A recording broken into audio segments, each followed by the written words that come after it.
నియోజకవర్గం కల్లూరు మండలంలో గల తెలంగాణ గ్రామర్ స్కూల్ నందు నీట్ల మెడిసిన్ సీట్ సాధించిన విద్యార్థులను సన్మానించిన శాసనసభ్యుడు సండ్ర వెంకట వీరయ్య, జిల్లా కలెక్టర్ విపి గౌతమ్, దాతలు, స్థానిక నాయకులు, ప్రజాప్రతినిధులు, మండల అధికారులు. సో 10th చదివినాక మళ్ళీ ఏం చేయాలి, మళ్ళీ ఇంటర్ అయినాక ఏం చేయాలి, ఇవన్నీ కూడా మీరు ముందస్తుగానే గోల్ పెట్టుకోవాలి. గవర్నమెంట్ స్కూల్లో ఉన్నా కూడా డెఫినెట్ గా సాధించవచ్చు. డెఫినెట్ గా పెద్ద ఎత్తున అంటే ఎంబీబీఎస్ సీట్ కావచ్చు, ఐఐటి సీట్ కావచ్చు, పెద్ద పెద్ద మెడికల్ కాలేజ్, ఇంజనీరింగ్ కాలేజెస్ లో సీట్ పొందొచ్చు అనే దానికి వీళ్ళే ఆదర్శంగా ఉన్నారు. సో మన ఎంఈఓ గారు కూడా ఇక్కడ ఉన్నారు. సో ప్రతిసారి గవర్నమెంట్ స్కూల్లో కూడా మనం చెప్తున్నది ఏంటంటే పిల్లలకి ఏదో బుక్ లో ఉన్నది మాత్రం నేర్పించకుండా వాళ్ళ లైఫ్ లో ఏం ఉండాలి, ఎట్లా ఉండాలి, ఏం సాధించాలి అనేది వాళ్ళకు మనం ఎప్పుడు చెప్తా ఉండాలి. అదెప్పుడు అయిపోయినాక కాదు, దాని తర్వాత మనం చెప్తే ఎట్లా వాళ్ళు అచీవ్ అవ్వగలుగుతారు ముందే చెప్పాలి. 9th 10th అప్పుడే వాళ్ళకి చెప్తా ఉండాలి. నేను డాక్టర్ కావచ్చు, ఇంజనీర్ కావాలంటే ఈ కాలేజీలో కావచ్చు. ఇప్పుడు నిఖిల్ చెప్తుండే అంటే నేను ఉస్మానియా ఆ కాలేజ్ ఎప్పుడు రోజు మన మనసులో ఉండాలి. రోజు మనం చదివేటప్పుడు ఆ కాలేజీలో నెక్స్ట్ ఇయర్ ఆ కాలేజీలో ఉండాలి అనేది ఉండాలి. డెఫినెట్ గా అది ఉంటే మీరు అచీవ్ చేయగలరు. నేను అంటే అందరు గొప్పవారి వారు ముందు మాట్లాడేది లేదు, కానీ ఒక్కటే మిమ్మల్ని కోరుకుంటున్నాను నాన్న, మీరు ఈ స్థితిలో ఉన్నారంటే దానికి కారణం మీ తల్లిదండ్రులు.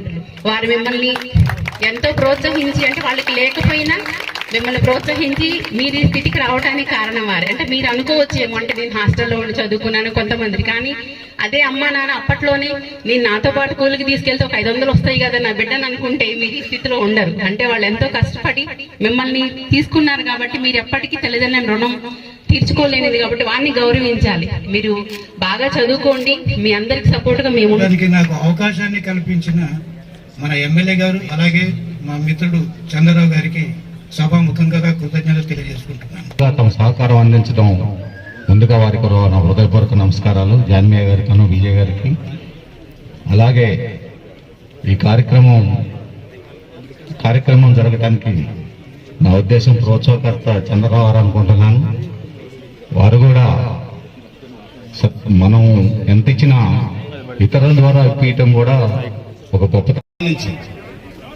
కింది స్థాయిలో ఉన్న ఒక 7 పిల్లగాలు మరి మెడిసిన్ చదవటం అంటే వాళ్ళకి సీట్లు రావడం అంటే బహుశా అందరికి గవర్నమెంట్ స్కూళ్ళలో చదివినట్టుగా మేము చూసాం. ఇప్పుడు ఒకళ్ళు ఇద్దరు ప్రైవేట్, ఒక నవోదయలో చదివారు, కొంతమంది రెసిడెన్సీలో చదివారు. మరి ప్రఖ్యాతిగాంచిన సోషల్ వెల్ఫేర్ ఒక స్కూల్ ఉంది హైదరాబాద్ లో, అక్కడ సీట్ రావాలంటే చాలా కష్టం. అందులో కూడా ఒక పాప చదివినట్టుగా మీరు చూశాను. అంటే వాళ్ళ గర్వకారణం. మన దగ్గరే కర్రాలపాడికి సంబంధించి వాళ్ళ తాతకి ఇల్లు కూడా ఉండదు, మమతా కాలేజీలో సీట్ వచ్చింది. ఆ బాబుని రేపు సాయంత్రం కల్లా ఫీజు కట్టకపోతే క్యాన్సిల్ అవుతుందని మేనేజ్మెంట్ చెప్పారు. సరే మేము అప్పటికప్పుడు ఒక విలేకరి మిత్రుడు మా దృష్టికి తీసుకొచ్చాడు పెనుబెల్లో.